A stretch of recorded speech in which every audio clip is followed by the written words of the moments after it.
Bonjour à tous, je m'appelle Eric. Je voudrais partager avec vous un témoignage, une expérience que j'avais vécue il y a quelques années, à la suite de laquelle j'avais été affranchi. Nous vivons, comme vous le voyez, l'entendez, des temps de plus en plus durs et difficiles, avec beaucoup d'inquiétudes dans le cœur des hommes concernant l'avenir de ce monde. Mon épouse qui m'a encouragé à publier cette vidéo et moi-même voulons vous annoncer dans le prolongement de ce témoignage une super bonne nouvelle. En ces temps où le monde entier est quotidiennement abreuvé de nouvelles de plus en plus angoissantes, notamment de guerre et de bruit de guerre. Nous vous encourageons donc à suivre cette vidéo jusqu'à la fin. Juste avant d'entrer dans les vifs du sujet, rassurez-vous de vous abonner à la chaîne SPS Sauver pour Sauver afin de ne pas louper les prochaines vidéos. Et n'oubliez pas s'il vous plaît de partager, liker et de nous laisser un commentaire. Que Dieu vous bénisse. Mais dès que je suis entrée dans la situation, le ciel était là. Je suis né dans une famille du sud du Togo, un petit pays de l'Afrique occidentale. Mes grands-parents paternels et mon grand-père maternel étaient animistes jusqu'à leur mort. Ma grand-mère maternelle était également animiste, mais grâce à un oncle maternel qui était pasteur de l'église évangélique du Togo, elle s'était convertie au christianisme. Grâce à cet oncle, ma mère avait reçu très jeune une éducation chrétienne. Mon père aussi avait entendu parler de l'évangile puisqu'il fréquentait de temps en temps des églises évangéliques. J'avais passé une partie de mon enfance entre 6 et 12 ans dans une ville du centre du Togo appelée Atakpamé, pour ceux qui connaissent un peu le Togo. Et à l'époque, à chaque été, ma famille revenait passer les grandes vacances dans mon village natal, situé dans une province du sud du Togo appelée Agou. Et une fois arrivé au village, mon père m'amenait souvent au couvent de son frère qui était un prêtre vaudou pour participer à des cérémonies vaudou, à des rituels avec toutes sortes de libations, d'ablutions, de prières, d'offrandes d'argent, de liqueurs. Je vous passe les détails de ces cérémonies qui étaient flippantes pour le gamin que j'étais. Mon père me rassurait en m'expliquant que le but de ces cérémonies, c'était pour me donner, c'était pas pour me donner un gris-gris ou un talisman, mais c'était pour me protéger contre les mauvais sorts. Devenu adolescent, j'avais commencé à m'interroger sur le sens de ma vie. Pourquoi suis-je dans ce monde? Et surtout, que deviendrai-je après mon voyage terrestre?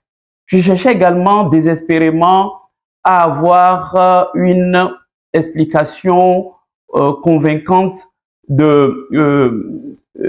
une réponse à toutes ces questions existentielles, à savoir qui a créé l'univers infiniment immense dont les astronautes les plus brillants n'arrivent pas à cerner les limites.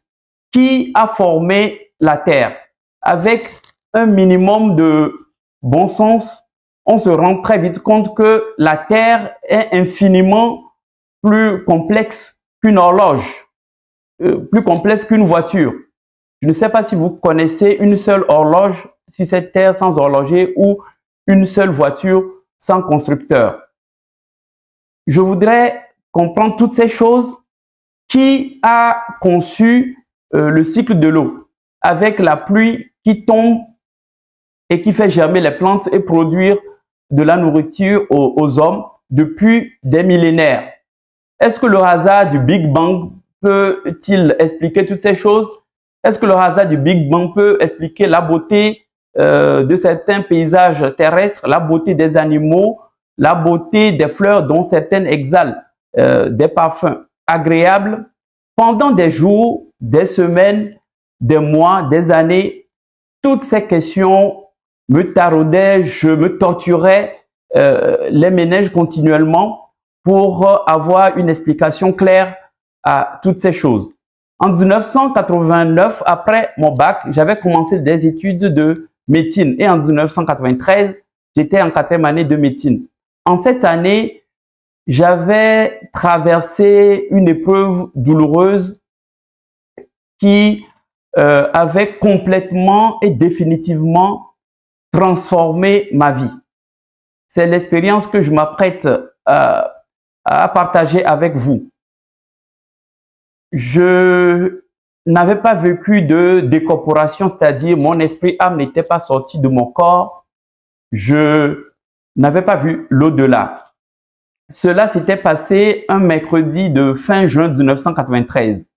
J'avais passé une journée normale d'étudiant en médecine, stage le matin au CHU de Lomé-Tocoin.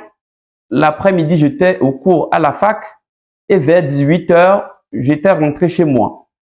Et soudain, je commençais à entendre des voix. Pour les besoins de la compréhension, j'utilise le verbe entendre parce que, en fait, je n'entendais pas avec mes oreilles physiques, mais j'entendais des voix aussi clairement que vous m'entendez en ce moment, comme s'il y avait des écouteurs qui avaient été placés dans ma tête.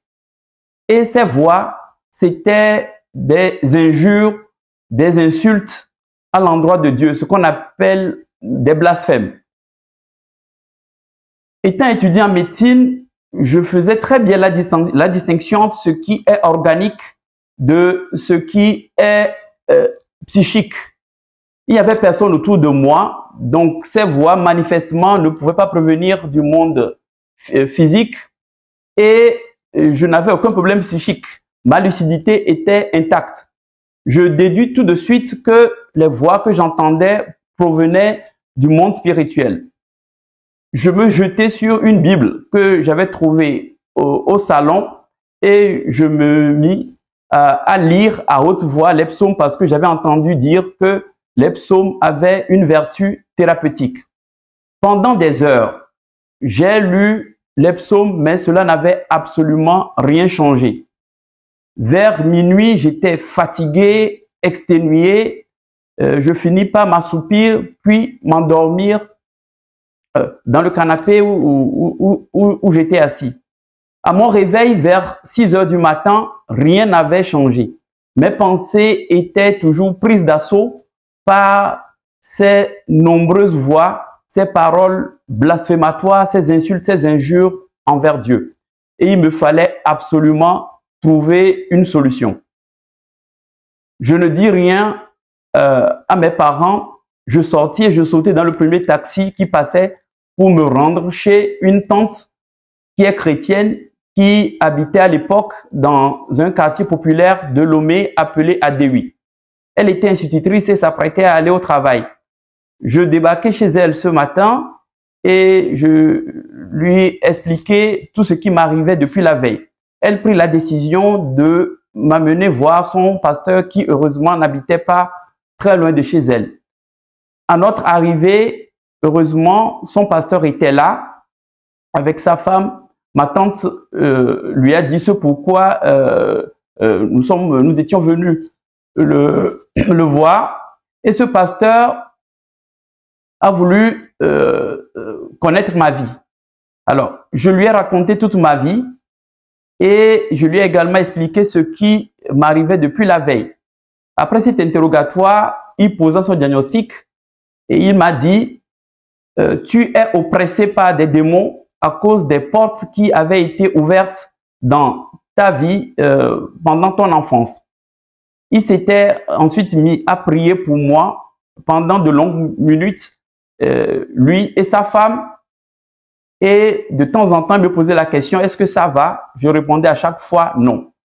À un moment, il s'est arrêté, il m'a cité un verset de la Bible. Il a dépouillé les dominations et les autorités, les a livrées publiquement en spectacle en triomphant d'elles par la croix. C'est un jargon que je ne comprenais pas à l'époque. Il a continué à prier et à un certain moment, il s'est arrêté. Il m'a dit ceci. Tu penses que ce sont les paroles qui sortent de ma bouche qui vont te tirer d'affaire? En fait, non. Fais une chose, fixe les regards sur le Christ, mets ta confiance en Jésus et tu verras ce qui va se passer. Je vous assure, la seconde à laquelle j'ai fixé les regards sur Jésus et j'ai mis ma confiance en Jésus-Christ, instantanément, les voix que j'entendais depuis la veille avaient complètement disparu de ma pensée. Je poussais un ouf de soulagement. Et l'accalmie a été de courte durée. Quelques minutes plus tard, les voix ont réapparu dans ma pensée. Alors, j'ai crié vers le pasteur en lui disant, ça recommence. Et ce pasteur m'a dit, fais une chose, je t'ai montré le remède, à toi de jouer maintenant. Tu continues à prier, à mettre ta confiance en Jésus et à chasser ces démons qui t'oppressent. C'est ce que j'ai fait et pour faire court, ce combat dans la prière a duré 3 jours. Et au bout du 3e jour, les voix ont totalement disparu de ma pensée. Et revenu chez moi, donc 3 jours plus tard, j'entrepris d'en savoir un peu plus sur ce Jésus-Christ qui m'a délivré. Alors, je trouvais dans mes affaires un petit Nouveau Testament qui m'avait été offert à l'université de Lomé par l'Association internationale des Gédéons. Et en une semaine, je le lus entièrement. Par la suite, je me suis mis à lire la Bible. Et j'ai lu entièrement la Bible. C'est alors que je découvris avec une certitude absolue les réponses absolument convaincantes à toutes ces questions existentielles qui me taraudaient depuis des années.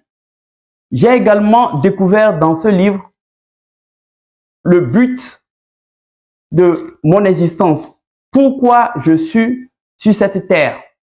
Et surtout, j'ai également compris et découvert dans ce livre ce que je deviendrai après mon voyage terrestre. J'ai compris pourquoi le monde est ce qu'il est et également ce que ce monde deviendra plus tard. J'ai également compris pourquoi pendant toutes ces années, tous mes efforts pour comprendre ces choses se heurtaient comme à un mur invisible dans ma pensée. Je remercie le Dieu Tout-Puissant qui a eu pitié de moi et qui m'a délivré de cet emprisonnement dans lequel j'étais enfermé. J'ai compris en lisant les Écritures également l'origine de toutes ces souffrances, de toute cette perversion, de tout ce chaos, de tout ce malheur que le monde endure, celui qui est derrière tout ce chaos. J'ai également compris, puisque je l'ai vécu de l'intérieur, la cruauté de celui qu'on appelle Satan, qui est derrière tout ce chaos que des hommes vivent depuis des millénaires sur cette terre. J'ai vécu de l'intérieur la bonté du vrai Dieu, qui a eu pitié de moi, qui m'a libéré, qui m'a délivré de cette prison invisible dans laquelle j'étais enfermé. Je remercie Jésus-Christ qui m'a délivré. Pour moi, Jésus-Christ n'est pas une fiction. Jésus-Christ n'est pas une légende. Jésus-Christ est plus réel que le ciel et la terre que vous voyez. Si Jésus-Christ n'était pas réel, s'il n'était pas vivant, je ne serais pas là en train de vous donner ce témoignage. Mes études se seraient arrêtées en 1993 et je crois ma vie aussi. Je suis l'une des nombreuses preuves vivantes que Jésus-Christ est vivant qu'il est réel, qu'il sauve, qu'il délivre, qu'il libère les captifs, qu'il délivre les prisonniers. Dieu, le vrai Dieu, a eu pitié de moi. Et au-delà de cette délivrance, il m'a sauvé. Il a effacé mes nombreux péchés. Qu'est-ce que le péché? Le péché, c'est la transgression de la loi du vrai Dieu, en faisant le mal ou en ne faisant pas le bien. Derrière une loi, il y a toujours une force qui assure l'application de cette loi. Le péché est comme une loi qui pousse les hommes irrésistiblement à faire le mal et à ne pas faire le bien. Si vous prenez la loi de la gravitation, derrière cette loi, il y a une force qu'on appelle la pesanteur. Et derrière le péché, il y a également une force qui pousse les hommes à faire le mal. Le péché est comparable à un fardeau qui pèse des milliards de tonnes, dont aucun être humain ne peut par ses propres forces se débarrasser. Le péché est également comparable à une dette énorme que tout l'or du monde et tous les milliards de tous les milliardaires du monde ne peuvent payer. Mais Dieu, le vrai Dieu même, il a ôté ce fardeau, ce fardeau qui pesait sur moi. Il a effacé complètement ma dette. Ce Dieu vous aime parce que il ne fait acception de personne. C'est lui qui nous a demandé, à mon épouse et à moi, d'annoncer au monde entier son amour. Et c'est cela la super bonne nouvelle que je voudrais vous annoncer. Le vrai Dieu, celui qui a créé les cieux et la terre et qui vous a donné la respiration et la vie, vous aime. Il vous aime d'un amour insondable, d'un amour incommensurable, d'un amour inconditionnel. Que vous soyez enfant, jeune, adulte, personne âgée, que vous soyez simple citoyen ou homme ou femme politique, que vous soyez force de l'ordre, que vous soyez militaire, que vous soyez célibataire, marié ou divorcé, que vous soyez athée, croyant, si vous croyez en un autre Dieu, sachez que le Dieu vivant est vrai. Celui qui a créé l'univers vous aime d'un amour insondable. La preuve de cet amour, c'est qu'il vous a accordé sa grâce. Il vous a accordé sa grâce. Et cela avant même que vous ne veniez à l'existence. La grâce du Dieu vivant est différente, fondamentalement différente de la grâce présidentielle. Que coûte la grâce présidentielle au président de la République pour gracier un condamné à mort? Rien. Il prend son stylo et il signe la grâce. La grâce présidentielle et la grâce du vrai Dieu ont en commun 2 points. Le premier, c'est que la grâce, par définition, est gratuite pour le bénéficiaire. Le deuxième, c'est que aucun président n'accorde sa grâce à un innocent. La grâce est toujours accordée à un homme ou à une femme condamnée par la justice. De la même manière, la Bible nous apprend que tous les êtres humains sont coupables devant Dieu. Il n'y a pas un seul. Sur les 8 milliards d'êtres humains qui sont actuellement sur la terre, il n'y a pas un seul qui soit juste devant Dieu. Tous les êtres humains sont coupables de par notre nature pécheresse depuis le ventre de notre mère. La grâce du vrai Dieu diffère de la grâce présidentielle en plusieurs points. Le premier, c'est que la grâce présidentielle n'efface pas la condamnation qui reste inscrite sur le casier judiciaire des hommes et des femmes graciés. Alors que la grâce du vrai Dieu efface la condamnation. Cette grâce fait disparaître la condamnation. Deuxième point, un président ne peut gracier que quelques prisonniers ou quelques condamnés de son pays, alors que la grâce du vrai Dieu est accordée à l'humanité tout entière. Troisième point, la grâce présidentielle n'affranchit pas un homme ou une femme de la mort éternelle, ce qu'on appelle la seconde mort, alors que la grâce du vrai Dieu affranchit tous ceux qui reçoivent, tous ceux qui acceptent cette grâce de la mort éternelle ou de la seconde mort.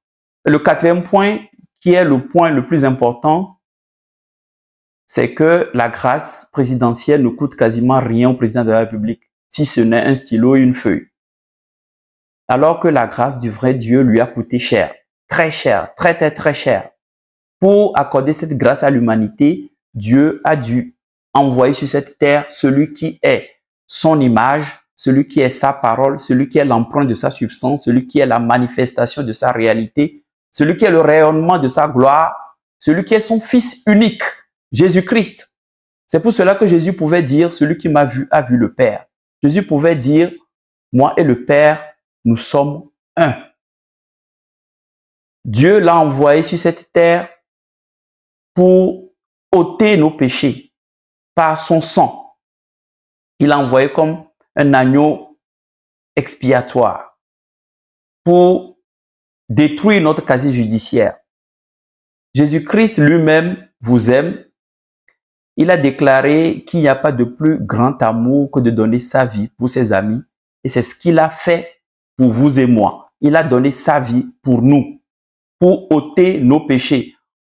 En mourant, la Bible dit que Jésus-Christ a détruit l'acte dont les ordonnances nous condamnaient qui subsistaient contre nous. Autrement dit, notre casier judiciaire, votre casier judiciaire a été détruit complètement par Jésus-Christ, par sa mort. Et il est ressuscité pour nous déclarer justes. Son Père l'a ressuscité pour nous déclarer justes. Des présidents de ce monde sont morts. Des stars sont mortes. Des rois sont morts. Des savants sont morts. Aucun d'eux n'est ressuscité. Jésus-Christ seul, le Fils du Dieu vivant, est ressuscité pour nous déclarer justes. Alors, que faire? Repentez-vous. Ne demeurez pas dans l'ignorance, dans l'indifférence, dans l'insouciance jusqu'à votre mort. Détournez-vous de vos péchés. Croyez en qui est réellement Jésus-Christ, le Fils du Dieu vivant, celui qui est mort à votre place et qui a donné sa vie pour que nous soyons, que toute l'humanité soit graciée. Et il est ressuscité pour nous déclarer justes. Croyez en cela, acceptez-le comme votre Seigneur et votre Sauveur et vous serez sauvés. Les jours sont mauvais, comme vous le voyez, l'entendez, et les temps sont courts. Aujourd'hui, si vous entendez sa parole, n'endurcissez pas vos cœurs. Croyez en Jésus-Christ pour avoir la vie éternelle. Pour finir, permettez-moi de prier pour vous. Père éternel, je te rends grâce, je te bénis pour cette occasion que tu m'as donnée de partager ce témoignage. Je prie dans le nom de Jésus que tu touches le cœur de tous ceux qui suivront ce témoignage, que tu les convainques du péché, de justice et de jugement. Je prie que tu pardonnes leurs péchés, que tu ôtes leur cœur de pierre, que tu leur donnes un cœur de chair, que tu leur révèles Jésus-Christ et que tu leur donnes de marcher avec toi, de faire ta volonté jusqu'au jour où tu reviendras nous chercher. Amen. Si vous avez suivi ce témoignage et que vous avez été touché, que vous avez reconnu en Jésus-Christ votre Seigneur, votre Sauveur, je vous encourage à diffuser abondamment cette vidéo pour que le maximum d'hommes et de femmes qui sont encore retenus dans l'ignorance et dans l'incrédulité, captifs par le diable, soient sauvés. Merci. Si vous avez été béni par ces enseignements, ces temps de louange et d'adoration, ces témoignages, n'hésitez pas à vous abonner sur cette chaîne SPS Sauvé pour sauver. SPS Sauvé pour sauver, l'évangile de Christ pour le salut des âmes. Ici, nous témoignons de Jésus. Que Dieu vous bénisse.